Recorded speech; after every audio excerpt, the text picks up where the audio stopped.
Assalamualaikum warahmatullahi wabarakatuh. Perkenalkan, nama saya Ismailia dari kelas 10 IPA 2. Sekolah di SMA Negeri 1 Siak Hulu.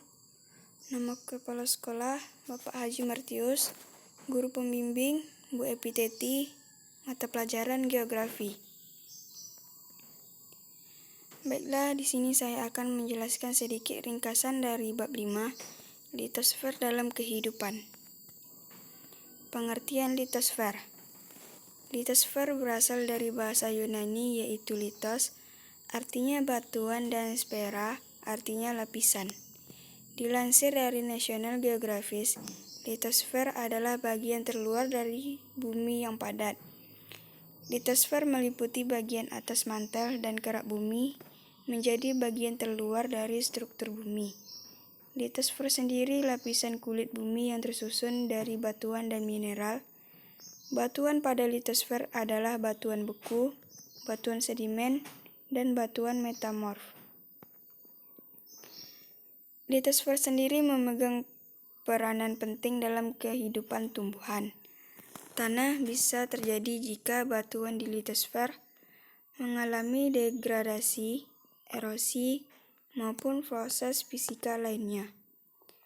Batuan kecil dan pasir bercampur dengan hasil komponen organis makhluk hidup yang kemudian membentuk tanah untuk digunakan tempat hidup sebagai organisme. Berikutnya, kerak bumi ini terbagi menjadi dua bagian, yaitu yang pertama kerak benua. Kerak benua adalah lapisan batuan beku, batuan sedimen, dan batuan metamorf yang membentuk benua dan daerah dangkal, daerah laut di dekat pantai, yang dikenal sebagai paparan kontinental. Yang kedua, kerak samudra. Kerak samudra atau kerak lautan atau kerak oseanik adalah bagian dari litosfer bumi yang permukaannya berada di cekungan samudra. Kerak ini menyusun sekitar 65% dari luas kerak bumi. Jenis lapisan kulit bumi litosfer. Litosfer disebut juga kulit bumi, terdiri dari dua bagian. Yang pertama, lapisan sial. Lapisan sial merupakan lapisan litosfer tersusun atas logam silisium dan aluminium. Senyawa dari kedua logam tersebut tertulis SiO2 dan Al2O3. Batuan adalah batuan dalam lapisan sial antara lain batuan sedimen, granit, andesit, dan metamorfosis. Yang kedua, lapisan sima atau silisium magnesium, yaitu lapisan kulit bumi yang tersusun oleh logam-logam silisium dan magnesium dalam bentuk senyawa SiO2 dan MgO.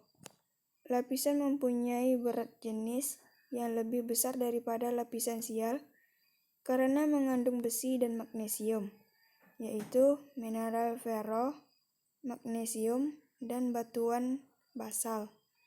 Lapisan ini bersifat elastis dan mempunyai ketebalan rata-rata 65 km. Batuan atau mineral pembentuk litosfer.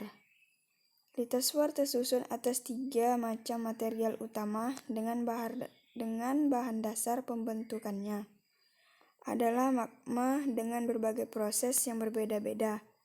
Berikut merupakan material batuan penyusun litosfer. Yang pertama, batuan beku atau igneous rock.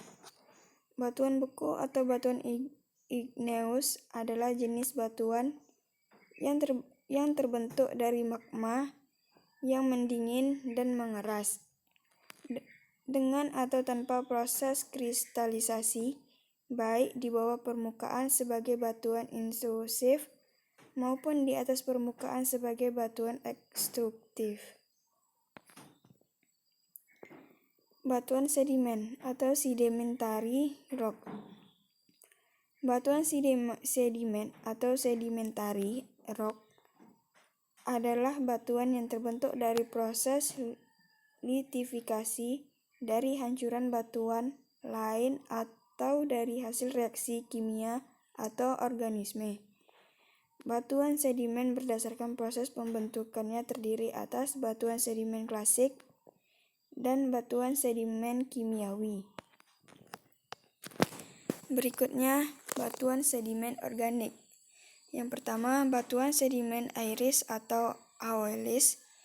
Yang kedua, batuan sedimen glasial. Yang ketiga, batuan sedimen akuatis. Yang keempat, batuan sedimen marine. Dan yang kelima, batuan melihan atau metamorf.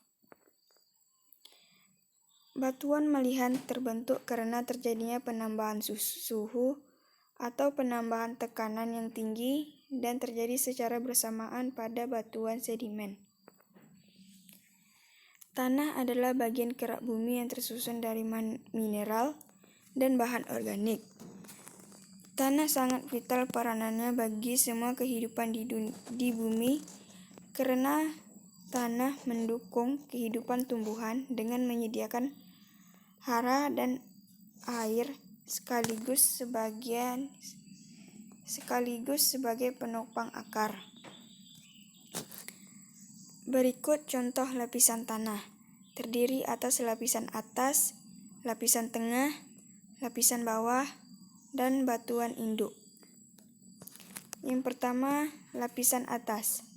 Pada lapisan ini merupakan tempat di mana makhluk hidup berkembang biak. Lapisan atas terdiri atas pelapukan batuan dan sisa-sisa makhluk hidup yang sudah mati. Pada lapisan ini disebut sebagai tanah humus. Ciri-ciri lapisan tanah atas yaitu tebalnya sekitar 10-30 cm dari permukaan tanah, banyak mengandung jasad hidup dan humus sehingga berwarna coklat kehitam-hitaman, dan yang terakhir, tanah lebih gembur sehingga sangat cocok untuk usaha pertanian. Yang kedua, lapisan tengah. Lapisan ini merupakan lapisan yang sedikit gersang dan terdiri atas air serta pelapukan batuan. Lapisan tengah disebut dengan nama lapisan tanah liat. Ciri-cirinya mempunyai ketebalan antara 50-60 cm, warnanya kemerah-merahan dan jasad hidup tanah berkurang. Berikutnya, tanah lebih padat dan keras sehingga hanya tanaman berumur panjang dan berakar tunggang yang cocok hidup di lapisan ini. Yang ketiga, lapisan bawah. Lapisan bawah merupakan lapisan batuan yang masih belum sempurna pembentukannya. Ciri-cirinya, yang pertama, warnanya kemerah-merahan atau kelabu keputih-putihan. Yang kedua, suka ditembus oleh akar tetapi mudah pecah. Yang ketiga, dapat terlihat dengan jelas di lereng pegunungan yang lapisan atasnya telah tererosi. Yang keempat, lapisan batuan induk. Pada lapisan ini terdapat bebatuan pada sebagian penyusunnya. Ciri-cirinya, yang pertama mudah pecah namun sangat sulit ditembus oleh akar tanaman dan air. Yang kedua, berwarna terang, putih kelabu hingga kemerahan. Baiklah, hanya segitu yang dapat saya sampaikan. Apabila ada kesalahan, mohon dimaafkan. Wabillahi taufiq wal hidayah. Wassalamualaikum warahmatullahi wabarakatuh.